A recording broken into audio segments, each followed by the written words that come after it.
నేను చాలా గుళ్ళకి వెళ్ళాను, చాలా పూజలు చేశాను. ఏ పంతులు గారు కూడా నీ ప్రవర్తన బాగాలేదమ్మా, నువ్వు ఇది చేయకూడదు, సినిమా చూడకూడదు, సీరియల్ చూడకూడదని ఏ పంతులు నాకు చెప్పలేదే. అది చర్చికి వెళ్తేనే మనకి ఆ మార్పు, పరివర్తన, మంచి చెడులు తెలుస్తాయి. ఇది చెయ్యొచ్చు, ఇది చేయకూడదని. మీరు హిందువులే కదా, మీరు మీ మదర్ మీ బ్రదర్ అంతా హిందువులు. ఇప్పుడు క్రైస్తవానికి వ్యతిరేకం ఎక్కువైపోయింది సిస్టర్. ఎటు చూసినా క్రైస్తవులు డబ్బులు ఇచ్చి మతం మారుస్తారు. దాని అర్థం హిందువులు కూడా డబ్బులు తీసుకుని మతం మారుతారనే కదా. సో ఒక రకంగా హిందువులను కూడా అవమానిస్తున్నట్టే. సో మీకు ఎవరన్నా క్రైస్తవులు వచ్చి మీకు డబ్బులు ఇచ్చి మీరు మా మతంలోకి రండి అని మిమ్మల్ని క్రైస్తవంలోకి తీసుకొచ్చారా? ఎవ్వరు అలా తీసుకురారండి. అలా ఎవ్వరు రారు కూడా. అలా వచ్చినా నిలకడగా ఉండరు కూడా. దేవుని శక్తి చూసిన వాళ్ళు ఎవ్వరు కూడా అలాగా మాట్లాడలేరు. నిజమైన దేవుడు యేసుప్రభు, మానవ జీవితంలో మార్పు ఇచ్చేవాడు యేసుప్రభు మాత్రమే. ఒక తాగుబోతు మారాలన్నా, ఒక వ్యభిచారి మారాలన్నా, ఒక పాపి మారాలన్నా ఆయన్ని అంగీకరిస్తేనే పరిశుద్ధంగా జీవించగలం.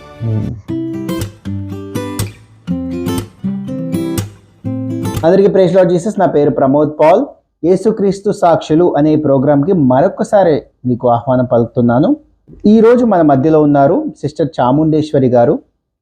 తాను హిందూ కుటుంబంలో పుట్టి విగ్రహారాధన చేస్తూ మరి ఎంతో భక్తి శ్రద్ధలతో తన ఇష్టదైవమైన శివభక్తురాలుగా ఉంటూ శివుడికి పూజలు చేసి ప్రతి సోమవారం శివుడికి పూజలు చేస్తూ, ప్రతి మంగళవారం ఆంజనేయ స్వామి గుడికి వెళ్ళి అక్కడ పూజలు చేస్తూ, ప్రతి గురువారం రాఘవేంద్ర స్వామి గుడికి వెళ్ళి అక్కడ పూజలు చేస్తూ, అలాగే ప్రతి శుక్రవారం దుర్గ గుడికి వెళ్ళి అక్కడ పూజలు చేస్తూ, అలాగే ప్రతి శనివారం వెంకటేశ్వర స్వామి గుడికి వెళ్ళి అక్కడ పూజలు చేస్తూ, ఇలా ఎంతో భక్తి శ్రద్ధలతో ప్రతిరోజు ప్రతి వారం తను పూజలు పునస్కారాలు చేస్తూ, అలాగే లోవ తలుపులమ్మ తల్లి దగ్గరికి 7 సార్లు వెళ్ళి, అలాగే అన్నవరం 7 సార్లు వెళ్ళి, తిరుపతి వెళ్ళి తలనీనాలు సమర్పించి మొక్కులు తీర్చుకొని ఎంతో భక్తి శ్రద్ధలతో ఆ విగ్రహారాధన చేస్తూ ఎంతో నిష్టగా వారు తమ పూజలు పునస్కారాలు చేస్తూ ఉండేవారు. దేవాంగులు అనే వారి కులాన్ని బట్టి వారు పున్నమి అలా నోములు నోస్తూ, అలాగే స్వామి మాల వేసుకునే వాళ్ళకి పెద్ద స్వామి దగ్గర వారు సేవ చేస్తూ, వారికి పరిచర్య చేస్తూ ఆ మాల సమయంలో చాలా ఎంతో భక్తి శ్రద్ధలతో పూజలు పునస్కారాలు చేస్తున్న సిస్టర్ చాముండేశ్వరి గారి జీవితంలోకి యేసుక్రీస్తు ప్రభు ఎలా వచ్చారు? ఇంత నిష్ట కలిగి ఇంత విగ్రహారాధన చేస్తున్న సిస్టర్ సమస్త విగ్రహారాధన విడిచి యేసుక్రీస్తు ప్రభువే నిజ దేవుడు అని తెలుసుకోవడానికి గల కారణాలు ఏంటి? ఎలా యేసుక్రీస్తు ప్రభు తన జీవితంలోకి వచ్చారు? ఏమేమి గొప్ప కార్యాలు చేశారు? ఎందుకు సిస్టర్ యేసు ప్రభుని నమ్ముకున్నారో ఈ గొప్ప మహాసాక్ష్యాన్ని సిస్టర్ నోటితోనే మనం విని మనందరం ఆత్మీయంగా బలపడి ఎంతో మందిని ఆత్మీయంగా బలపరిచి యేసుక్రీస్తు ప్రభు నామాన్ని మహింపరుద్దాం. రండి. Praise lord sister. Praise lord. Praise lord. దేవుని నామానికి వందనాలండి.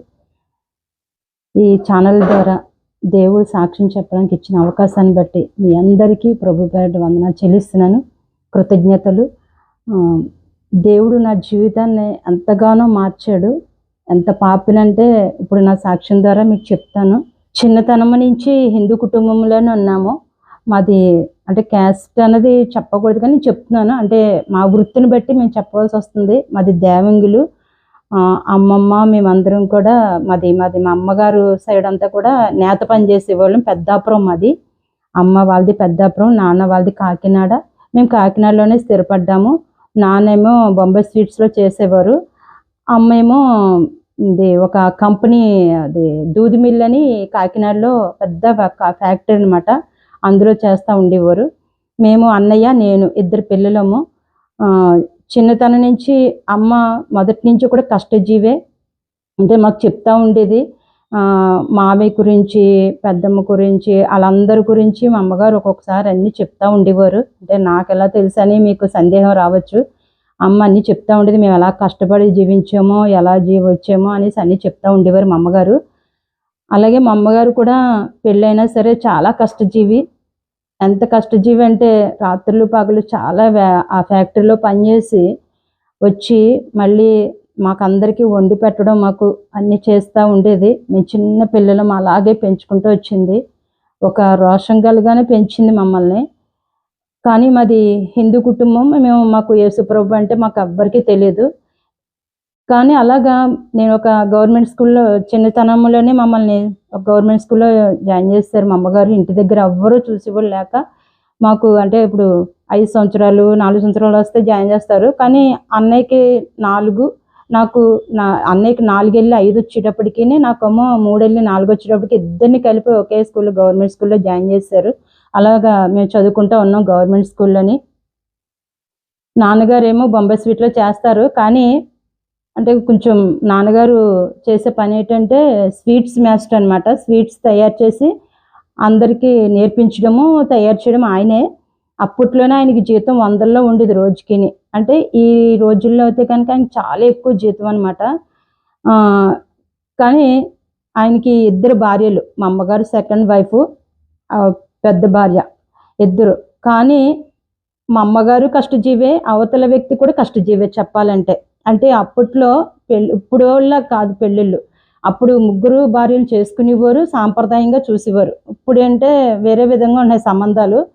ఇప్పుడు రోజులు కాదు అవి. మా నాన్నగారు ఇద్దరిని బాగా చూసేవారు. కానీ మా నాన్నగారు డ్రింకర్. కొంచెం ఆ డ్రింకర్ వల్ల వ్యక్తిత్వం మంచిదైంది. నాకు నిజంగా మా నాన్నగారు తాగుబోతని ఎవరన్నా అంటే చాలా బాధ కలిగేది. ఒప్పుకునేదాన్ని కాదు. కానీ ఆయన ఫుల్ డ్రింకర్. కానీ అలా ఉండేవారు కాదు. ఆయన వస్తుంటే మా వీధిలో అందరూ కూడా లేచి నుంచునేవారు అనమాట. అంత గౌరవంగా ఉండేవారు. తాగినట్టే తెలిసింది కాదు. కానీ నిజంగా వాస్తవంగా మా నాన్న అంత తాగుబోతే ఎవరు ఉండరు. ఒక్కొక్క సమయంలో ఆ వయసులో మాకు తెలీదు, మాతో కూడా తెప్పించుకున్నారు. అమ్మ సారా దుకాణం అని రాసి ఉంటుంది, క్యారేజీ పట్టుకెళ్ళి మీరు కొంచెం సారా తీసుకొచ్చేయండి అమ్మ అనేవారు. నిజంగా ఆయన చెప్పే విధానం కూడా నాకు అప్పట్లో ఏం తెలియదు. కానీ రాయల్టీగానే చెప్పేవారు. ఆ విషయం కూడా మాకు అది తేకూడదని కూడా తెలియదు. అన్నయ్య నేను వెళ్ళి పరుగు వెళ్ళిపోయి మళ్ళీ మేము ఆయన ఎలా పెంచారంటే మమ్మల్ని తాగుబోతేనా పలానా చాక్లెట్ తెచ్చుకోండి తప్ప ఇంకోటి తెచ్చుకోకండి, పలానా బిస్కెట్ తెచ్చుకోండి, మీరు అది తెచ్చి నాకు సారా తెచ్చేటప్పుడు ఇది కొనుక్కోండి అని చెప్పేవారు. అంత క్రమంగా ఉండేది ఆయనతో. అందుకే మా నాన్న ఎప్పుడన్నా తాగుబోతే ఎవ్వరు అనేవారు కాదు. అన్న నేను బాధపడేదాన్ని, ఒప్పుకునేదాన్ని కాదు అసలు. ఈ రోజుల్లో తాగుబోతులు అంటే మరి చూడలేమో, అసహించుకుంటాము. కానీ అలా ఉండేవారు కాదు ఆయన. అంత తాగుబోతేనే అంత రాయల్టీగానే పెంచారు మమ్మల్ని. ఏ రోజు కూడా మాది మధ్యతరగతి కుటుంబమైనా, కష్టపడి కుటుంబమైనా, మా అమ్మగారు మా నాన్నగారు ఎప్పుడు కూడా మాకు కడుపు కాల్చలేదు, ఎప్పుడు బేదరికం అనుభవించలేదు. కానీ అన్ని సమృద్ధిగానే చూశారు ఇద్దరుని. కానీ నాన్నగారు ఒక్కొక్కసారి డబ్బులు తక్కువ వచ్చినప్పుడు, ఇవ్వలేనప్పుడు అమ్మ మాత్రము కొంచెము మందు తాగొచ్చిన తర్వాత కొంచెం కేకలేస్తే ఇద్దరు దెబ్బలాడుకునేవారు. అది ఎక్కువగానే ఉండేది. అప్పుడు చాలా గట్టిగా నాన్నగారు చేసుకునేవారు, గట్టిగానే దెబ్బలాడుకునేవారు ఇద్దరుని. కానీ ఏనాడు మా ఇద్దరి మీద కూడా చిన్నపిల్లలని మమ్మల్ని ఎప్పుడు కొట్టలేదు నాన్నగారు. కానీ అమ్మ మాత్రం చాలా గట్టిగా సిన్సియర్గా కొట్టేసేది. కానీ ప్రతి విషయంలోని నాన్న మాత్రం ఎప్పుడు కొట్టలేదు. నానంటే నాకు మామూలుగా ఎప్పుడు ఇష్టం బాగానే. అమ్మ చాలా సిన్సియర్గా. నేను ఒక 7th వచ్చేటప్పటికి నాన్నకి అమ్మకి కొంచెం పెద్ద యుద్ధం జరిగింది. ఒక యుద్ధంలో వాళ్ళు నాన్న వదిలేసి వెళ్ళిపోవాల్సిన పరిస్థితి వచ్చింది. వెళ్ళలేక వెళ్ళిపోయారు, మమ్మల్ని వదిలేసి వెళ్ళిపోయారు. వెళ్ళిపోయిన తర్వాత ఇంక అంతా అమ్మే చూసుకోవాలి. మేము పూజలు చేస్తూ ఉండేవాళ్ళము బాగా. భక్తి ఎలా అంటే, నా భక్తి ఎలా ఉండేదంటే చిన్నతనం నుంచి కూడా ప్రతిదీ దేవుడే. ఇంకా రుబ్రోలు శనికాలు కూడా దేవుడే నాకు. అందులో ఒక్క బొట్టు చెరిగిపోయినా సరే ఒప్పుకునేదాన్ని కాదు. ఎవరన్నా కింద గచ్చు మీద ముగ్గు తొక్కేస్తే చాలు, ఇంక అప్పట్లో ఇంక నేను అంత గాడిద ఎవరు ఉండదనమాట. అంత గాడిదానిలాగా ఉండేదాన్ని. ఆ చిన్న వయసులోనే అసలు మాట పడేదాన్ని కాదు. అన్నీ అలా చేసుకుంటూ ఉండేదాన్ని. ప్రతిదీ సాంప్రదాయంగా ఇది ఇలా చేయాలి, అది అలా చేయాలి, తులసి మొక్కని ఇలా చేయాలి, ఆ దేవుని ఇలా పూజించాలి, అన్ని విధాలుగానే నేర్చేసుకొని అన్ని విధాలుగా అంతా హిందూ సాంప్రదాయ కుటుంబంలోనే ఉన్నాను. వాళ్ళ మధ్యనే నేను జీవించాను. మా వీధిలో మేము 13 కాపురాలు, ఒకే లైన్, ముమ్మిడివారి వీధి అని కాకినాడలో. ఒకే కుటుంబాలు, వాళ్ళందరూ హౌస్ ఇంటి గల వాళ్ళే ఉంటారు, అద్దెకున్న వాళ్ళు తక్కువ మంది ఉంటారు. అందులో మేము ఉన్నాం అనమాట. అది ముమ్మిడివారి వీధి అంటే అందరు కాపులు ఉంటారు. ఆ కాపుల మధ్యలో మేము ఉండేవాళ్ళము. వాళ్ళందరూ మమ్మల్ని బాగానే చూసుకున్నారు. అసలు ఎంత అంటే మేము వాళ్ళ ఇంట్లో వాళ్ళ అమ్మాయి కింద చూసుకునేవారు. వాళ్ళు ఎవరైనా సినిమాలకు వెళ్తే కూడా తీసుకెళ్ళిపోవడం అలా చేశారనమాట. నేను 7th క్లాస్ వచ్చే వరకు అంత ఇలా సాగుతూ ఉన్నది. నా భక్తి, నా పూజలు అన్నీ ఇలాగే ఉన్నది. 7th క్లాస్ వచ్చాక నాన్న వెళ్ళిపోయిన దగ్గర నుంచి చదువు కూడా ఎలా అంటే అప్పటి వరకు బాగానే చదివాం. 7th క్లాస్లో గవర్నమెంట్ స్కూలేనా, అది క్రిస్టియన్ స్కూల్ నుంచి మంచిగానే చెప్పేవారు. నాకు క్రిస్టియన్ స్కూల్ అని కూడా అంత అవగాహన ఉండేది కాదు. వాళ్ళు ఏదేదో చెప్పేవారు, ఏం అర్థమయ్యేది కాదు నాకు. ఆ స్కూల్లో ఏంటంటే సండే రమ్మనివారు. ఎందుకు రమ్మంటున్నారు అని స్కూల్కి వెళ్తే నాకు బన్ను, చాక్లెట్ కానీ బిస్కెట్ కానీ ఏదో ఒకటి ఇచ్చేవారు అనమాట. ప్రతి ఆదివారం దానికోసం వెళ్ళిపోయేదాన్ని. కానీ వాళ్ళు ఏదో బైబిల్ ఏదో పుస్తకం తీసి మాటలు చెప్పేవారు, కానీ నాకేం అర్థమయ్యేది కాదు. వాళ్ళు ఇచ్చిన చాక్లెట్ కోసం బిస్కెట్ కోసం వెళ్ళి తినేసి వచ్చేసేదాన్ని అనమాట. అది క్రిస్టియన్ స్కూలు.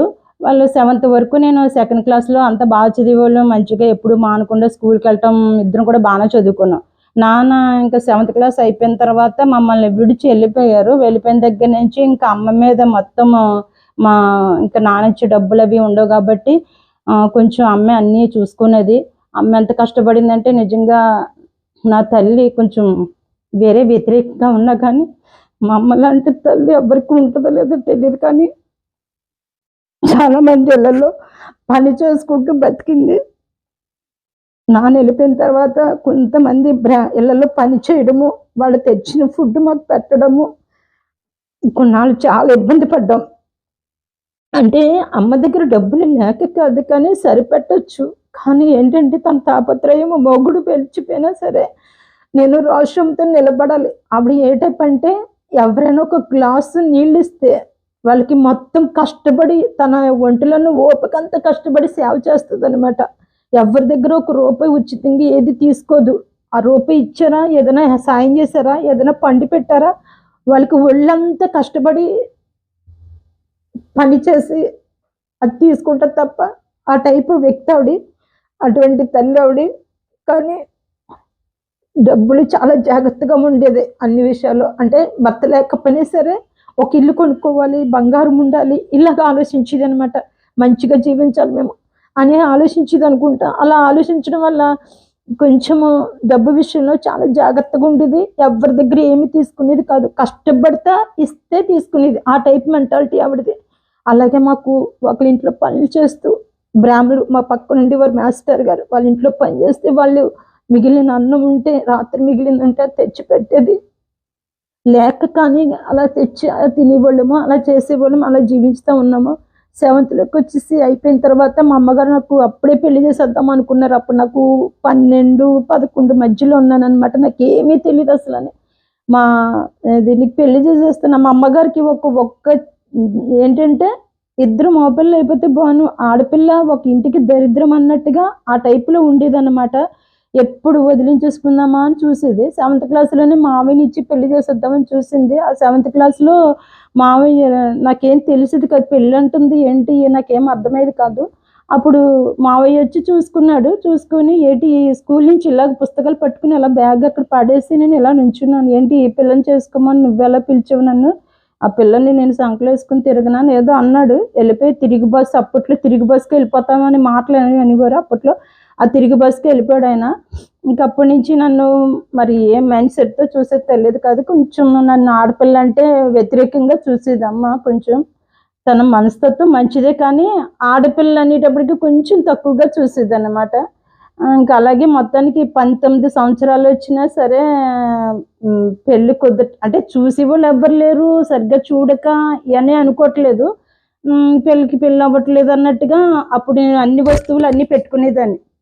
ఎప్పుడు కూడా ఏది అప్పట్లోనే నాకు గోల్డ్ అంతా ఉంది, మొత్తం అంతా సంపాదించింది. 2 జతలు ఇది చెవులీలని అన్ని కష్టపడి అన్ని పోజేసి LICలు పోస్ట్ ఆఫీసులు అలాగెలా కట్టి మొత్తానికి నాకు అన్నీ అమర్చింది. మొత్తానికి ఈ పిల్లకి పెళ్ళి అవ్వట్లేదు అనేసి 19 సంవత్సరాలు వచ్చినా అవ్వట్లేదని ఏం చేసింది, గుడికి తీసుకెళ్ళింది పంతులు గారి దగ్గరికి. ఈ అమ్మాయికి పెళ్లి కుదరట్లేదండి, ఏంటంటే అది పంతులు గారు అన్నారు పెళ్ళని చక్క ఉంది కదా పూజ చేద్దామా అనేసి. ఆయన ఏమన్నారంటే 10 రూపాయలు పెట్టమ్మా అన్నారు. 10 రూపాయలు పెట్టిన తర్వాత ఈ అమ్మాయికి దోషం ఉన్నదని చెప్పారు. ఏ దోషం ఉన్నదంటే నాగదోషం ఉన్నది. ఇంకా అప్పటి నుంచి మా అమ్మగారికి నా మీద ఇంకా వేరే అసలే ఆడపిల్ల అంటే అంత ఇష్టం ఉండదు. అటువంటిది వేరే మనసు వచ్చిందేమో అనుకుంటున్నాను నేను.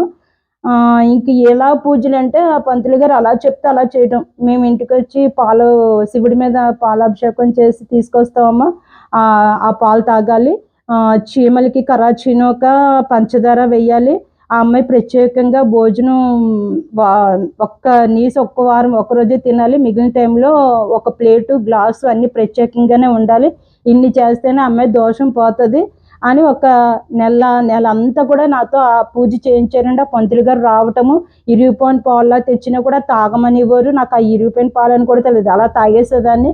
అంతలాగా భక్తిగా చేస్తూ ఉండేదాన్ని, అంతలాగా. కానీ నా జీవితం ఏం మారలేదు. ఇంకేవివో అలా మా అమ్మగారు నా వివాహం కోసం నా మీద ఆడపిల్ల అంటే ఇలా బరువు, దీనికి ఒక కట్నం ఇచ్చి పెళ్లి చేయాలి, ఇన్ని ఊహించుకునేవారు. ఇవన్నీ ఊహించుకొని చాలా సంబంధులు ఈ లోపల కొంతమంది నన్ను చూసి అనేవారు, ఈ అమ్మాయి మంచిగా పని చేసుకుంటుంది. నా రూపం ఇప్పుడంటే మారిపోయింది. మామూలుగా దేవుడిచ్చిన రూపానికి కొంచెం చూడడానికి బాగానే ఉండేదని. అప్పుడు అన్ని వస్తువులు పెట్టుకొని అన్నీ చేసుకుని అన్నీ మంచిగా ఉండేదాన్ని. అప్పుడు అందరూ చూస్తున్నారు, అందరూ ఇటువంటి అమ్మాయినే చేసుకోవాలి, ఇలాగ లక్షణంగా ఇంటి పనులన్నీ చేసుకుంటుంది, అన్నీ చేస్తుంది చక్కగానే అనేసి హైదరాబాద్ నుంచి పెళ్లి చేసుకుని తీసుకెళ్ళిపోతామని అన్న సంబంధాలు కూడా వచ్చినాయి. అంత దూరం అయితే ఇవ్వననివ్వరు. మా అమ్మగారికి ఏంటంటే ఏం మైండ్ సెట్ అంటే ఆడపిల్ల వదిలిపోవాలి అంతే ఇంట్లోంచి. రెండో పెళ్ళైనా పర్లేదు, ఎవరైనా ముసలోడైనా పర్లేదు, చేసి ఇవ్వాలి అని అనుకుని మైండ్ సెట్ ఉండేదన్నమాట. అలాగా నేను ఈ లోపలనే నేను షాప్లో జాయిన్ అయ్యింది. ఈ లోపల నేను ఎప్పుడంటే నేను 13 సంవత్సరాలు 14 సంవత్సరాల లోపలే నేను బట్టల కొట్టులో జాయిన్ చేసింది మా అమ్మ. అప్పుడు నాకు 10th క్లాస్ రాసిన తర్వాత ఎగ్జామ్స్ పోనీ అని నేను ఇంక చదివించనని షాప్లో జాయిన్ చేస్తారు, తీసుకెళ్ళి కొట్టి జాయిన్ చేశారు. అక్కడ షాప్లో వానగాని చూస్తే భయం వేసింది, ఏడ్చాను, వెళ్ళనన్నాను. అయినా సరే తీసుకెళ్ళి జాయిన్ చేసింది. అలాగా షాప్లో పనిచేస్తున్నప్పుడే 19 సంవత్సరాలు వచ్చి పెళ్ళి అవ్వలేదనేసి ఇలాగా పూజలు అవి చేయించి అన్ని గుళ్ళు తిప్పి అన్ని గుళ్ళు వెళ్ళటము. మంగళవారం ఇలాగా శివాలయానికి, సోమవారం శివాలయం, మంగళవారం ఆంజనేయ స్వామి గుడి, నాగేంద్ర స్వామి గుడి, దోషం ఉంటే నాగేంద్ర స్వామి గుడి చుట్టూ తిప్పించారు, కొబ్బరికాయలు కొట్టించారు. లక్షవారం వస్తేనేమో నాగేంద్ర స్వామి గుడికి వెళ్తాము, శుక్రవారం వస్తే దుర్గ గుడికి వెళ్తాము, శనివారం వస్తేనేమో వెంకటస్వామి గుడికి వెళ్తాము, ఆదివారం సినిమాకి వెళ్తాం. ఇలా అయిపోయింది నా రొటీన్ జీవితం. నేను ఈ లోపల నాకు షాప్లో అలా పని చేసుకుంటూనే ఉంటూ ఇలా గుడికి వెళ్ళటము, కొబ్బరికాయ కొట్టి రావడము, షాప్కి రావటము, ఇలా అయిపోయింది. షాప్లో చేయటము అలాగా 14 సంవత్సరాల వయసులో నేను బట్టల కొట్టులో పనిచేశాను. ఇంచుమించుగా నేను షాప్లో నేను పెళ్ళి కూడా అక్కడే అయింది. అంటే ఎలా అయిందంటే నా పెళ్ళి వివాహము నేను ఈ లోపల షాప్లో పనిచేస్తున్నప్పుడే నాతో పాటు ఇంకో అబ్బాయి చేసేవారు. ఇది నన్ను ఇప్పుడు సేవకుడు అయ్యాడు అనుకోండి. ఆ అబ్బాయి నాకు సువార్త చెప్పాడు, నువ్వు ఎక్కువ పూజలు చేస్తున్నావు. ఆ అబ్బాయి కూడా హిందువే, కానీ ఆ అబ్బాయి కూడా రక్షించబడి యేసుక్రీస్తుని అంగీకరించి నాకు ఒక మాట చెప్పాడు, నువ్వు యేసు ప్రభు నమ్ముకో, మీ అమ్మగారి వల్ల కొంచెం ఇబ్బంది కలుగుతుంది కదా నీకు, ఏదో ఒకటి అంటున్నారు కదా, నువ్వు కొంచెం ప్రార్థన చేసుకో అంటే చూద్దాం ముందు వెళ్ళలేదు. అప్పుడు తర్వాత తను చెప్పిన మాటను బట్టి నేను ఒకసారి చూద్దాంలే అని చర్చికి వెళ్ళాను. చర్చికి వెళ్ళి కూర్చునేదాన్ని. అక్కడ ఏం అర్థమయ్యేది కాదు, నాకు నిద్ర వచ్చేసేది.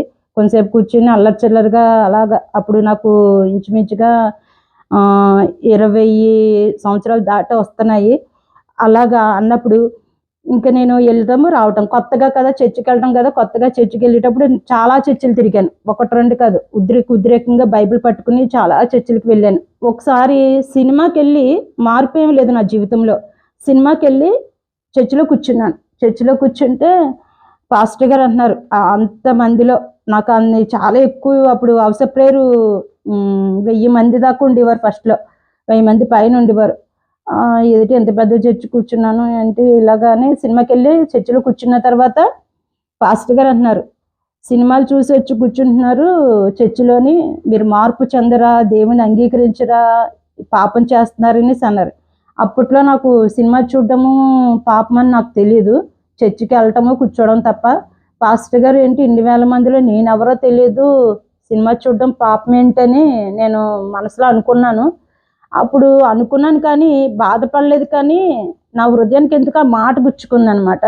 అలాగే ఉన్నాను. ఉండి చర్చికి వెళ్తున్నాను నామకార్థంగానే, ఏ మార్పు లేదు. ఇంటికి వెళ్తే సీరియల్ చూడడము, సినిమాలకి వెళ్ళటము, అబద్ధాలు. షాప్లో పనిచేస్తున్నామంటే కొంచెం చిన్న అబద్ధాలు ఆడాలి. సంతకం మాకు తక్కువ జీతం ఇస్తుంటే అప్పట్లో 2,000 ఇచ్చారనుకోండి, 3,000 అని ఇస్తున్నారని సంతకం పెట్టారు లేబర్ లిస్ట్ ప్రకారము. ఇవన్నీ అలా చేస్తూ ఉన్నాం. తిను మన దేవుడి కోసం చెప్పిన బ్రదర్ ఏమనేవాడంటే, సంతకం విషయంలో కొంచెం జాగ్రత్తగా ఉండు, అబద్ధాలు ఆడొద్దు, చర్చికి వస్తున్నావు కదా, కొంచెం మారుమనసు పొంది దేవుడి దగ్గర అన్నీ ఒప్పుకో అనేసి చెప్పేవాడు. ఇలాగా నేను దేవుళ్ళో వచ్చాను. వచ్చిన తర్వాత ఒక పెద్ద సమస్య వచ్చింది. అన్నాడు తను, నువ్వు దేవుళ్ళో బలపడుతున్నావు కదా. ఒక పాస్టర్ గారు కూడా ఇంటికి వచ్చి ప్రార్థన చేసేవారు. మా అమ్మగారు కూడా నెమ్మదిగా ఒప్పుకుంటున్నారనమాట. అంటే యేసు ప్రభు ఏమనివ్వరు కాదు, పూజలు చేసుకుంటా ఉండేవారు మా అమ్మగారు. నేను పాస్టర్ గారు వస్తారమ్మా ఇంట్లో ప్రార్థన చేస్తారమ్మా అంటే సరే అని మా అమ్మగారు కూడా ఒప్పుకునేవారు.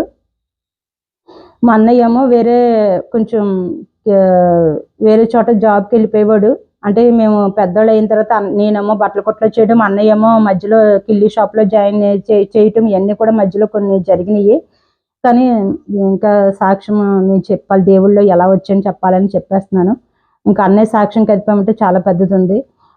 నేను ఇలాగ బట్టల కొట్లో పనిచేస్తూనే నన్ను పాస్టర్ గారు వచ్చి ఇంటికి వచ్చి ప్రార్థన చేయటము ఇవన్నీ చేయటం అన్నీ అయిన తర్వాత మధ్యలో ఒక పెద్ద సంఘటన జరిగింది. అది విషయం ఏంటంటే అన్నయ్య లారీ మెయింటైన్ చేసి ఇవ్వడు, వేరే నిజామాబాద్లో ఉద్యోగం చేస్తానని చెప్పి మళ్ళీ వచ్చి లారీ కొని మెయింటైన్ చేసేవాడు. అది మెయింటైన్ చేసినప్పుడు డ్రైవర్ని పెట్టుకునేటప్పుడు ఒక 20,000 ఏదో అవసరం అవుతే 20,000 అప్పు చేసాడట ఎవరి దగ్గర, ఒక ఫ్రెండ్ దగ్గర. 20,000 అప్పట్లో అప్పు చేస్తే అది 1,00,000 ఇప్పట్లో అయితే కనుక చాలా ఎక్కువ అనమాట. అప్పట్లోనే 20,000 అప్పు అంటే చాలా మా బడ్డీనికి అయితే ఎక్కువేది. మాకు తెలీదు అప్పు చేశాడని. ఏ రోజుకి ఆ రోజు ఎవరో మా ఇంటికి వచ్చి ఏదో అప్పుడే నేను దేవుళ్ళో బాప్తీసానికి సిద్ధపడమన్నాడు. ఈ భయంకరమైన సమస్య మాకు వచ్చిందనమాట. మాకు అస్సలు ఎప్పుడు అమ్మ ఎవరి దగ్గర ₹1 అప్పు చేయలేదు. మా అమ్మగారు అందరికీ అప్పులు ఇచ్చేవారు అనమాట. ఆ స్టేజ్లో ఉన్న వాళ్ళని అప్పు కట్టాలని ఇంటికి అప్పులలో వస్తుంటే మాకు భయం వేసింది. ఏంటి వీళ్ళు ఎవరో ఇలా అవుతున్నారు ఏంటంటే అప్పుడు మా అన్నయ్యని నిలదీస్తే, నేను 20,000 అప్పు తీసుకున్నానమ్మా, నన్ను కట్టమని ఒత్తిడి చేస్తున్నాడు అనేసి. అంటే మరి నీకు ఎందుకు మరి లారీ మీద నీకు రానప్పుడు ఎందుకు లారీ తీసుకున్నావని మా అమ్మగారు దెబ్బలాడారు. ఇంకా అలాగే మా అన్నయ్య ఆ సమస్యకి ఎలా అయిపోయిందంటే ఆయన కొట్టడము, ఖాళీ నోటి మీదేమో 70,000 కావాలి, నువ్వు ఇచ్చిన 20,000 కానీ నువ్వు లారీ మీద చాలా సంపాదించేసావు అనేసి మా అన్నయ్యని ఒక రోజు నైట్ కొట్టి ఖాళీ నోటు మీద సంతకం పెట్టించుకున్నారటండి. సంతకం పెట్టించుకుంటే ఆ నోటు మాకు చూపించాడు. ఖాళీ నోటు మీద సంతకం పెట్టించేసుకున్నారమ్మా, నన్ను కొట్టి ఇలాగ 70,000 కావాలని. ఇంక గబగబగా మేము ఇంకేం చేయాలో మాకు అర్థం కాలేదు. తల్లి బిడ్డ మేమే, మా అన్నయ్య ముగ్గురమే. ఏం చేయాలో అర్థం కాలేదు. నేను షాప్లో నమ్మకంగా పనిచేస్తాం, చుట్టుపక్కల కస్టమర్లు అందరూ కూడా కొంచెం నన్ను ఎంకరేజ్ చేస్తూ ఉండేవారు. నాకేం చేయాలో అర్థం అవ్వలేదు. ఏం చేయాలి, పరిస్థితి ఏంటి, వీళ్ళమ్మ ఇళ్ళ మీదకి వచ్చి కొడుతున్నట్టుగా చేస్తున్నారు, ఆడవాళ్ళం ఇద్దరము, ఈ అబ్బాయి ఏమో ఇలా చేసేటని మేము కంగారు పడుతుంటే అప్పుడు పోలీస్ కంప్లైంట్ ఇవ్వమని ఎవరో చెప్తే అప్పుడు కంప్లైంట్ ఇచ్చామని. కంప్లైంట్ ఇస్తే వాళ్ళు అవతల మగోళ్ళు కదా, ముందు ఒక ఎస్ఐ ఉండేవారు. ఆయన ఏమన్నారంటే మమ్మల్ని, మేము వెళ్ళి ఆడోళ్ళం కాబట్టి అప్పుడే ఆయన అన్నారు, యువతల వ్యక్తిని బట్టే మరి ఏంటో ఆయన ఆ రోజు కేసు ఏదో రాస్తారని ముందు మనం వెళ్ళి కంప్లైంట్ ఇచ్చినప్పుడు రాస్తారు. ఆ రిసిప్ట్ మాకు తీసుకోవాలని తెలీదు, కానీ కేసు తీసుకున్నారు, బుక్ చేసుకున్నారు, అతని మీద కేసు పెట్టారు. కానీ మరి మళ్ళీ అవతల వాళ్ళు మగవాళ్ళు మరి ఏమన్నారు ఏం చేశారో తెలీదు. ఈ ఎస్ఐ మా మీద రివర్స్గా మాట్లాడటం మొదలెట్టారనమాట. మాట్లాడటం మొదలెడితే ఏమంటున్నాడంటే ఆయన, మీరు ఆడవాళ్ళు ఇద్దరునే మంచోళ్ళు కాదు, అంటే వ్యభిచారము చేశారు అన్నట్టుగా మాట్లాడితే అప్పుడు ఇంక మేము ఏడ్చేసానమాట. ఏంటి, ఏ తప్పు చేయకుండా. అప్పుడు ఇంక ఒక్కటే, ప్రభువా నిన్ను అంగీకరించాను, ఈ సమస్య నుంచి నువ్వే విడుదల దయచేయాలి, మాకు ఎవ్వరూ లేరు, వీళ్ళమ్మ ఇలా మాట్లాడుతున్నారని. అంటే అప్పుడు అందులో ఇదివరకు స్టేషన్లోని టైపిస్ట్లని చేసేవారు, లేడీస్ ఎక్కువ చేసేవారు, ఇప్పుడు మరి లేరు అలాగా. వాళ్ళు మాకు లోపలికి పిలిచి, అమ్మ నువ్వు ఇలారా, వెళ్ళిపోకు, ఏడకు, ఇలారా అనేసి. నేను తెలుసు అంట వాళ్ళకి, షాప్లో చూసారంట, నువ్వు చాలా నుంచి షాప్లో పనిచేస్తున్నావు, నువ్వు మాకు తెలుసు, నువ్వు చాలా నమ్మకంగా పనిచేస్తున్నావు కదా. ఆయన ఎస్ఐ గారు అలాగే మాట్లాడతాడులే, నువ్వు ఒక పని చెయ్యి, నువ్వు ఒక లాయరు ఎవరైనా తెలిస్తే లాయర్ దగ్గరికి వెళ్ళి తర్వాత ఎస్పీ ఆఫీస్కి వెళ్ళు, నీకు న్యాయం జరుగుతుంది అనేసి అన్నారు. ఇగోండి ఖాళీ నోటు మీద సంతకం పెట్టించేసుకున్నారండి. నాకేం తెలియదని, మాకు అదేమో 20,000 తీసుకున్నాను ఈ అబ్బాయి చెప్తున్నాడు, కానీ వాళ్ళు నమ్మట్లేదండి, ఎస్ఐ గారు ఇలా మాట్లాడుతున్నారంటే అప్పుడు వాళ్ళు చెప్పినట్టుగా నేను లాయర్ దగ్గరికి వెళ్ళి నా బాధంతో చెప్తే ఆయనేమో చక్కగా లెటర్ రాసేసి ఎస్పీ ఆఫీస్కి వెళ్ళిపోమన్నారండి. అంత క్లారిటీగా ఎలా జరిగిందంటే దేవుడు నాకు ఆ ధైర్యం కూడా దేవుడే ఇచ్చాడేమో అనుకుంటున్నానండి. అంటే అప్పుడప్పుడే నేను దేవుడిని నమ్ముకొని అప్పుడప్పుడే దేవుళ్ళలోకి వస్తున్నాను. దేవుని కృప ఎంతగా ఉన్నదంటే నిజంగా ఆ దినాన్ని మేము చచ్చిపోవాలన్నమాట అండి. చనిపోదాం అనుకున్న అమ్మాయి, ఎందుకమ్మ మనకి సమస్యలు వచ్చి కొట్టడం అంటే, ఎంతకాలం బాగా బతికాము, ఎవరినో ₹1 మనం అడగలేదు కదా, ఇలాగ ఎందుకయ్యింది, చచ్చిపోదామా అన్నంతగా వెళ్ళిపోయామన్నమాట అండి.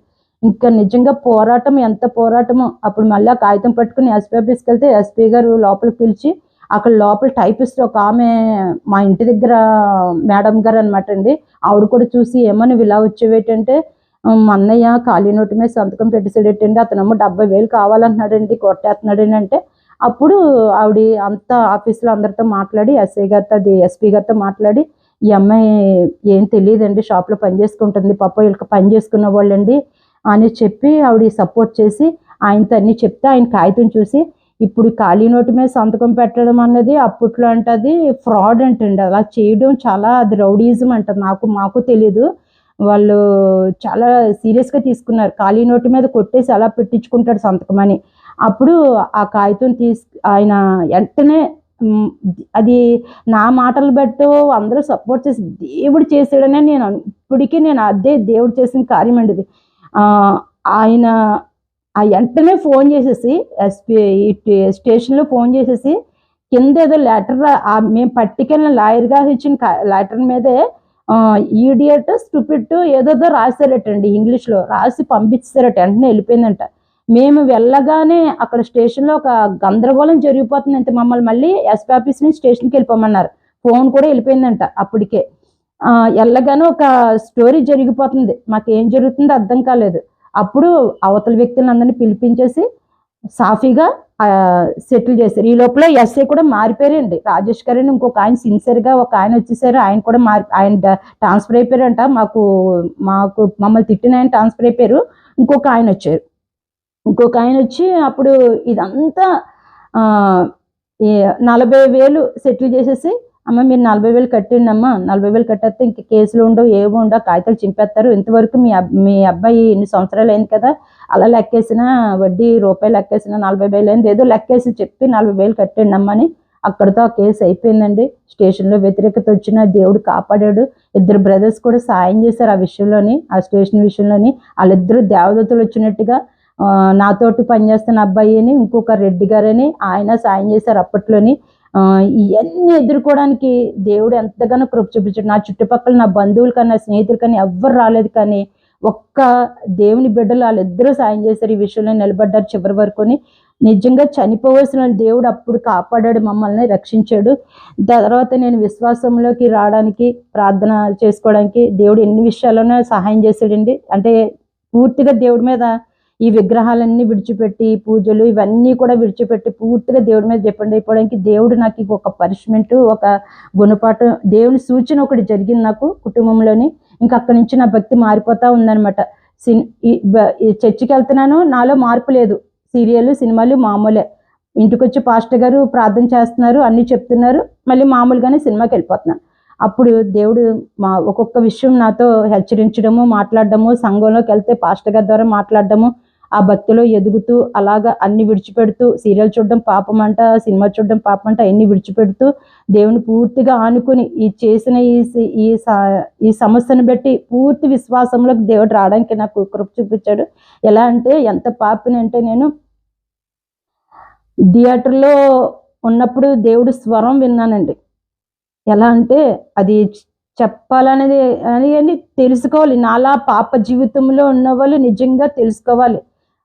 చిరంజీవి ఫేవరెట్ని నేను, అంటే చెప్పకూడదు పేరు, కానీ చెప్తున్నాను ఎందుకంటే అంత పిచ్చిదాని అనమాట. ఒకప్పుడు నేను చెన్నై వెళ్ళిపోవాలి, పారిపోవాలి, సినిమా వాళ్ళతో ఉండాలి అన్నట్టుగా అంత పిచ్చిదాన్ని. ఒక్కొక్క సినిమా 7-5 సార్లు చూసేదాన్ని అండి. ఏ సినిమా టికెట్ దొరకకపోతే పాత సినిమాను చూసి రావాలి, కానీ ఖాళీగా ఇంటికి రాకూడదు. ఆ టైపు మెంటాలిటీ, అంత పిచ్చిదాన్ని అనమాట సినిమాలు. అటువంటి పాపని దేవుడు నిజంగా ఆయన నన్ను రక్షించకపోతే కనుక ఈ దిన నేను బతికి ఉండకపోదునండి. ఆ సమస్య రాకపోతే, ఆ సమస్యను బట్టి దేవుడు ఎంత పాపని నన్ను రక్షించుకున్నాడు.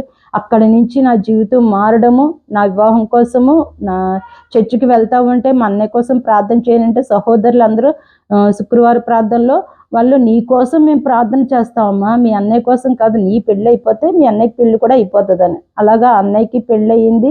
తర్వాత నా వివాహము సంఘములో అందరూ ప్రేమతో దైవ సేవకులతో వివాహము చేయటము, ఎన్నో సంఘటనలు ఎన్నో జరిగినాయి నా జీవితంలో.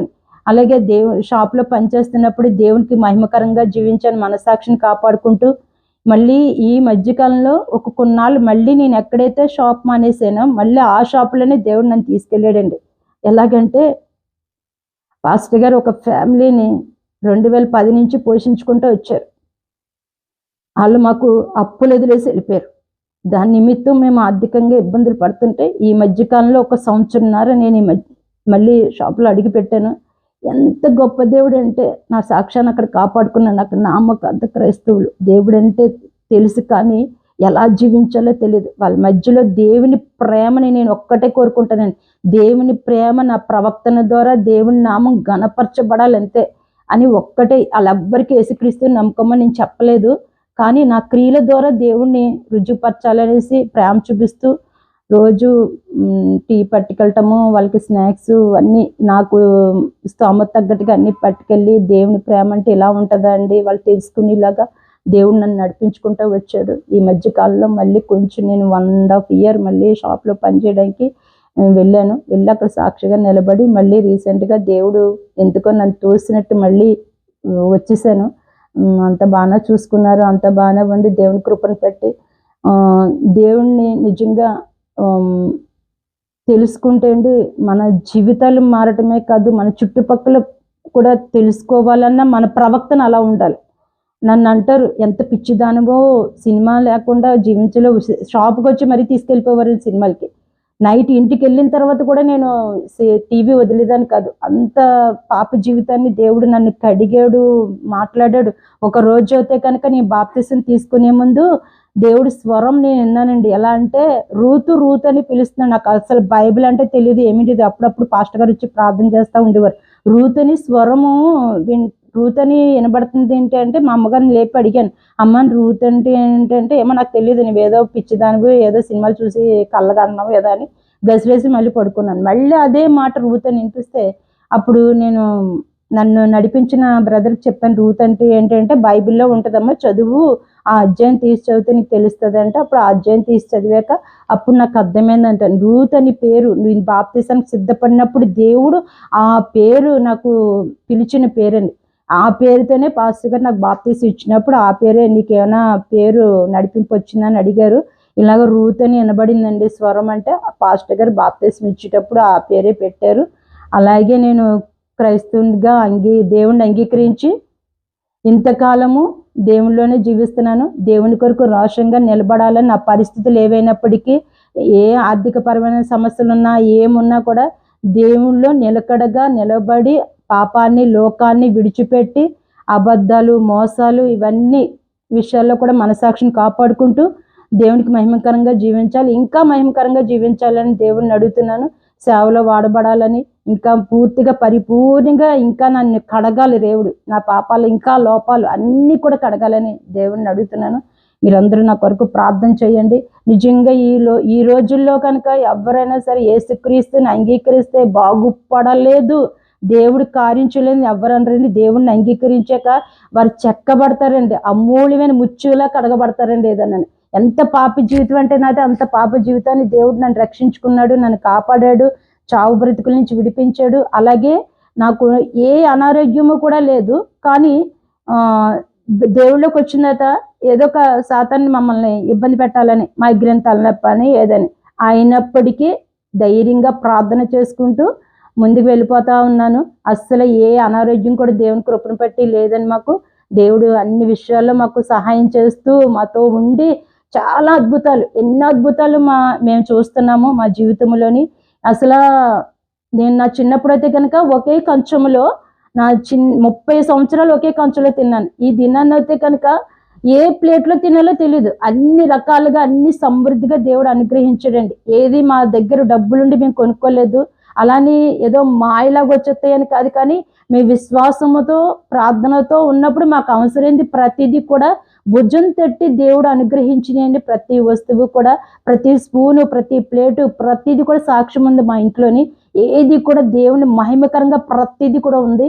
అన్ని దేవుడు ఇప్పుడు మనకి అప్పు ఉన్నదనుకోండి ఎవరికి చెప్పొద్దు. నిజంగా అప్పు ఉన్నదని తెలిసాక మాకు ఎవరు ఫోన్ చేయడం మానేశారు. మాకు అప్పు లేనంతసేపు అందరూ బాగానే మాట్లాడారు. అప్పు అని స్ప్రెడ్ అయిన తర్వాత, అప్పులు ఉన్నాయని స్ప్రెడ్ అయిన తర్వాత ఎప్పుడు ఫోన్ చేసి ప్రేమగా మాట్లాడేవాళ్ళు కూడా ఫోన్ చేసి మాట్లాడట్లేదండి. నిజంగా దేవుడు అండి, నిజంగానే పరిశుద్ధాత్మ దేవుడు పక్షంగా ఉండి దేవుడు ప్రేమ తెలుసుకున్న వాళ్ళు ఎవ్వరూ కూడా ఇప్పుడు ఇంక లోకం వైపు కానీ మనుషుల వైపు కానీ చూడరండి. నిజంగా దేవుడి మీద డిపెండ్ అవ్వాలి. పూర్తిగా దేవుని అంగీకరించి దేవుని ప్రార్థన చేసుకుంటే ఏ కార్యమైనా దేవుడు చేస్తాడండి. స్వస్థతే కాదు, అనారోగ్యమే కాదు, ఏదైనా సరే సమస్య కాదు, అప్పుల బాధే కాదు, తిండి లేక ఒక్కొక్క దినాన్ని ఆకలితో ఉన్నప్పుడు దేవుడు ప్రార్థన చేసుకుంటే ప్రభువా ఈ దినాన్ని తినాలన్న ఉంది మనసులో అంటే ఎలా వస్తుందో తెలియదండి. ఒక సహోదరు తీసుకొచ్చి ఇచ్చారు. ఆ రోజు నిజంగా నాకు చెమటలు పెట్టేస్తాయి. అలాగా దేవుడి కార్యాలు మనం చూడగలగాలి. నిజంగా దేవుడు గొప్ప దేవుడు అండి. ఇంత పాప జీవితాన్ని దేవుడు నన్ను రక్షించుకుని నిజమైన వెలుగులోకి నడిపించాడు. నిజమైన దేవుడు అని మాట్లాడే దేవుడు. నువ్వు ఏడుస్తే నీతో పాటు ఏడుస్తాడు తప్ప నువ్వు ఏడుస్తుంటే నవ్వే దేవుడు కాదు. అటువంటి జీవంగల దేవుడిని అంగీకరించాను. దేవుడు ఇదొక శరీర సంబంధమైన లోక సంబంధమైన ఆశీర్వాదాలే కాదు, ఆత్మ సంబంధంగా దేవుడు మాకు ఒక్క అడుగు కూడా భూమి కూడా కొనే స్తోమత మాకు లేనప్పుడు దేవుడు మేము ఒక 5 అంశాలు మేము రాసుకొని ప్రార్థన చేసుకుని ఇవ్వాలండి. అదే అప్పట్లో అత్తయ్య గారు స్వస్థత కోసము, ఆపరేషన్ కోసము, ఆడపడుచు ఆపరేషన్ కోసం వీళ్ళందరూ ఉమ్మడి కుటుంబంగానే ఉండేవాళ్ళు. మేము అందరం కలిసి చేసినప్పుడు ఒక చిన్న మందిరం ఉంటే ప్రభా మా సొంతంగా పరిచయం చేసుకుంటాము అని చిన్న మందిరం అడిగాము అంతే. మేము అలా పెట్టుకున్నప్పుడు అన్ని విషయాలు దేవుడు సాయం చేశాడు. నా కంటి ఆపరేషన్, మా ఆడపడుచుకి కంటి ఆపరేషన్ సులువుగా అయిపోయింది. ఏమీ బాధ లేదు. మోగావిడే అయినప్పటికీ ఆవిడకి ఎంతో హ్యాపీగా ఇలా వెళ్ళి అలా చేయించుకుని వచ్చాము. మా అత్తయ్య గారు కూడా స్వస్థత కలిగింది. ఎంతో అనారోగ్యంగా పాపం ఆవిడ ఎప్పుడు బలహీనంగా ఉండరు. కొంచెం బలహీనంగా అయినప్పుడు ప్రార్థన చేసినప్పుడు దేవుడు అద్భుతంగా ఆ వృద్ధాప్యంలో ఉండి సజీవంగా లేపాడు దేవుడు. అలాగే ఇంకొక అంశం కూడా వివాహం కోసం కూడా పెట్టాము. వివాహం కూడా అయిపోయింది ఆ అబ్బాయికి. అలాగే మాకు మందిరం కోసం పెట్టి ప్రార్థన చేసినప్పుడు దేవుడు అద్భుతంగా మందిరం, చిన్న మందిరం ఉంటే చాలు ప్రభువా అని అడిగినప్పుడు మందిరము, ఇల్లు కూడా ఇచ్చాడండి దేవుడు. ఎంత అద్భుతమైన దేవుడు చూడండి. మేమైతే ఒక అడుగు భూమి కూడా కొనలేము, ఒక గట్టు కట్టలేము.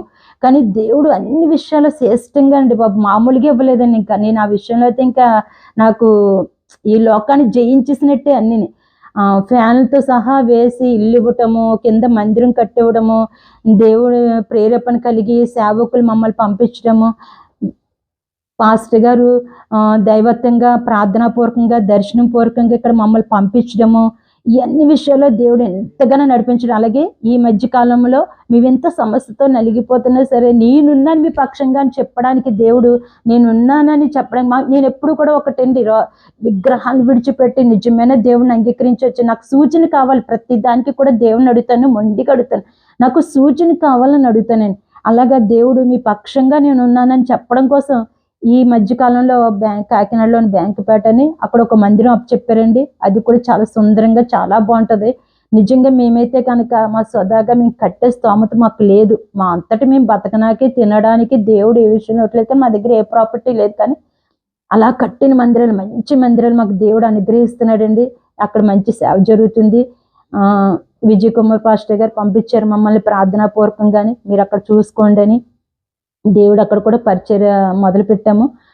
దేవుడు ఎన్నో కార్యాలు చేస్తున్నాడు. అక్కడ కూడా వచ్చిన 10 మందిలో కూడా 10 మంది కూడా సజీవ సాక్ష్యాలు కలిగి ఉండాలని మేము ప్రార్థన చేస్తున్నామండి. ఏ సమస్య పట్టుకొస్తారో ఆ సమస్య నీ నామం గణపరచబడాలి, యేసుక్రీస్తు నామం గణపరచబడాలి. చీకటిలో ఉన్న బ్రతుకులను వెలుగులకు నడిపించే దేవుడండి. మారాలంటే మా జీవితాన్ని మధురముగా చేసిన దేవుడండి. ఈ దినాన్ని మీరు కన్నీరుతో దేవుని సన్నిధిలో గడిపినప్పుడు ఆ సంతోషమే వేరేండి. ఒక్క ఆత్మ రక్షించబడితే పరలోకంలో నిత్య సంతోషమైన దేవుడి వాక్యంలో ఉన్నట్టుగా నన్ను రక్షించుకున్నాడు దేవుడు, ఎంతో సంతోషపడుతున్నాడని నేను అనుకుంటాను. నిజంగా నేను రక్షించబడకపోతే ఎప్పుడో చనిపోదును, ఇంత ఆశీర్వాదం నేను చూడకపోదును. ఇవన్నీ కూడా నా దగ్గర డబ్బులుండి మేము కొనుక్కోలేదండి. ఒక సేవకులు ప్రేరేపించి రండి మీకు ఇది కావాలి, ఇది ఉండాలి అని తీసుకెళ్ళి ఇప్పించినాయండి అన్ని వస్తువులు కూడా. చాలా వరకు దేవుడు ఎంత అద్భుతం, మాకు అన్ని విషయాలు కూడా సహాయం చేస్తూ ఎప్పటికెప్పుడు మీ పక్షంగా నేను ఉన్నానని సూచన చూపిస్తూ మమ్మల్ని ముందుకు నడిపిస్తున్నాడు. మీ అందరికీ వందనాలు. నా సాక్ష్యం విన్నందుకు దేవుడి కొద్ది సాక్ష్యం దీవించును గాక. చాలా వందనాలు సిస్టర్, చక్కని సాక్ష్యాన్ని మాతో పంచుకున్నారు.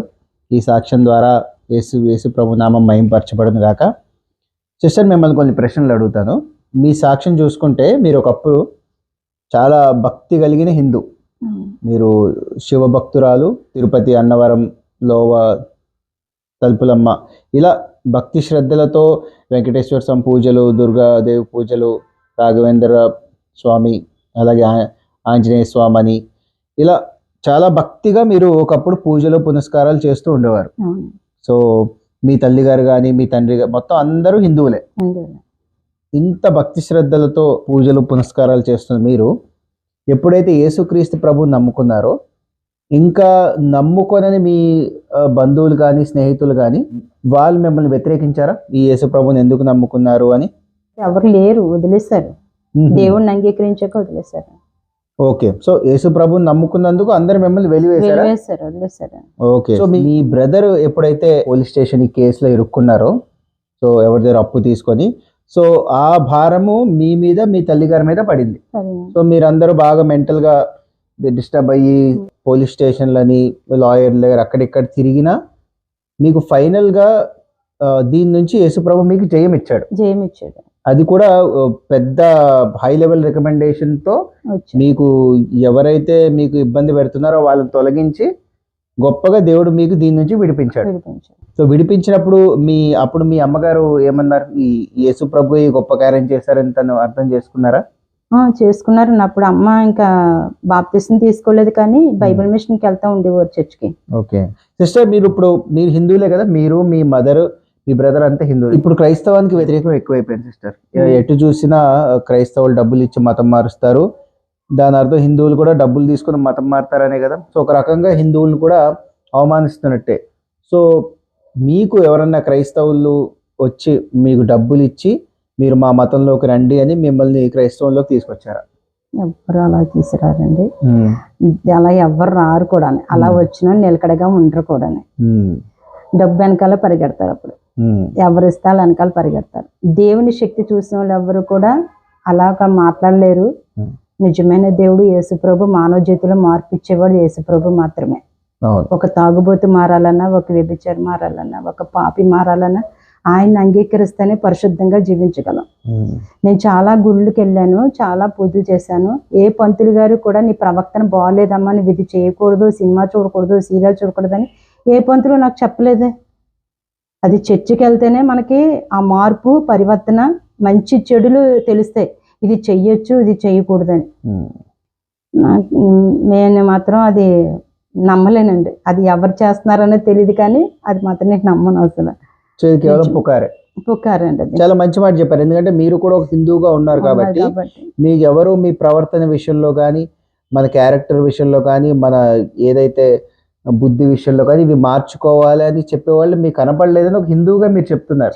కనపడలేదండి. ఓకే, సో ఎప్పుడైతే మీరు చర్చికి వెళ్ళారో అక్కడే మన యొక్క క్యారెక్టర్ కానీ మన యొక్క పాప స్థితి ఏంటో గుర్తెరిగి అప్పుడు మంచిగా నేను జీవించాలి. అవును, ఇది తప్పు, ఇది రైటు, ఇది ఇలా చెయ్యాలి.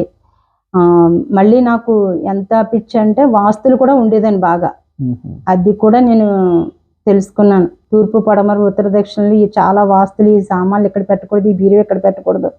బయటకు వెళ్ళినప్పుడు అంటుంటారు, ఇది ఇలా చేయకూడదు కదా, అలా చేయకూడదు కదా, మీరు ఎందుకు అలా చేస్తారని. నేను అన్నాను, తూర్పు, పడమర, ఉత్తర, దక్షిణం మంచిదా అన్నప్పుడు మరి అక్కడ ఎందుకు భూకంపాలు ఎందుకు వస్తున్నాయి, ఎందుకు అక్కడ ఉగ్రతలు వస్తున్నాయి, ఎందుకు మనకి తుఫాన్లు వస్తున్నాయి, ఇవన్నీ ఎందుకు వస్తున్నాయి మనకి? వాస్తులు ఆ పక్కన మంచిది, ఈ పక్కన మంచిది, ఇది ఇలా పెట్టకూడదు, తప్పు, ఇవన్నీ అంటారు.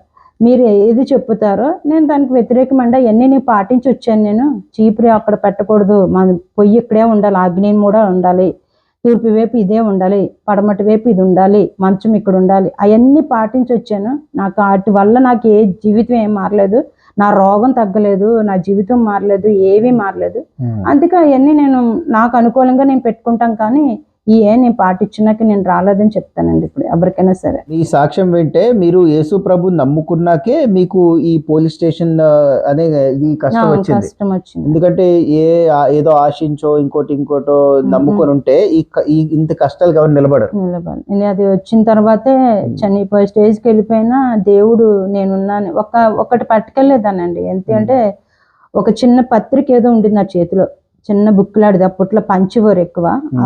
అది మాత్రం పట్టుకెళ్ళేదాన్ని. స్టేషన్కి వెళ్ళినా, ఎక్కడికి వెళ్ళినా అది పట్టుకెళ్ళేదాన్ని. నిజంగా ఆ వాక్యము ఆ విశ్వాసాన్ని బట్టి ఈ చర్చిలో ఇద్దరు బ్రదర్స్ సపోర్ట్ చేయడము, ఆ కేసు నుంచి వాళ్ళు మాట్లాడటము, వాళ్ళు చేసింది ఏం కాదు, సపోర్ట్గా వచ్చేవారు అంతే. కానీ దేవుడే కార్యం చేశాడండి. నిజంగా ఎస్పీ గారు వీళ్ళందరూ అనుకూలంగా మాట్లాడడం అన్నది చాలా కష్టము.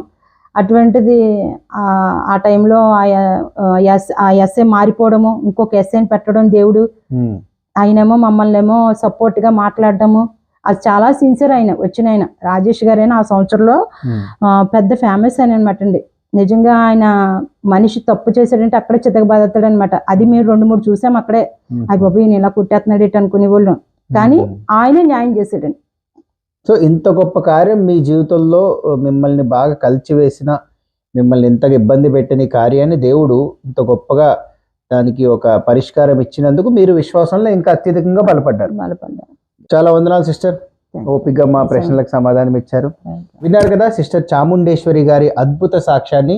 మరి తనంత నిష్ట కలిగిన హిందువుగా ఉంటూ, మరి ఎంతో శివభక్తురాలుగా ఉంటూ, తీర్థయాత్రలకు వెళ్తూ, హోమాలు యాగాలు చేస్తూ, నోములు నోస్తూ, తను భక్తి శ్రద్ధలతో జీవిస్తున్న తన కుటుంబం, అందరూ హిందువులుగా ఉంటున్న తన జీవితంలోకి మరి యేసుక్రీస్తు ప్రభు ఇట్టి గొప్ప అద్భుతాన్ని చేసి తనకి తన స్వరాన్ని వినిపింపజేసి, తన యొక్క పాపిని అని తన గుర్తెరిగేలా చేసి, మరి తన యొక్క కేవలము ఏదో సమస్యలు తీర్చడమో ఆశీర్వాదం ఇవ్వడమో కాకుండా శోధనలతో తను ఏదైతే బాధపడుతుందో దాని నుంచి దేవుడు తనకి విడుదల విముక్తి కలిగించి, అలాగే తన జీవితంలో వచ్చిన ఆ కష్టాన్ని కూడా దేవుడు తీర్చి, మరి చనిపోదాం అనుకున్న సిస్టర్ని దేవుడు బలపరిచి, స్థిరపరిచి, నిలవబెట్టి ఇంతవరకు తన సేవలో వాడుకుంటూ చక్కని మందిరాన్ని ఇచ్చి, మరి వేరే బ్రాంచ్ కూడా ఇచ్చి సిస్టర్ చెప్పినట్లుగా సో వారిని దీవించి ఆశీర్వదించి వారి కుటుంబాన్ని దేవుడు బహుగా హెచ్చిస్తూ గొప్పగా వాడుకుంటున్నాడు.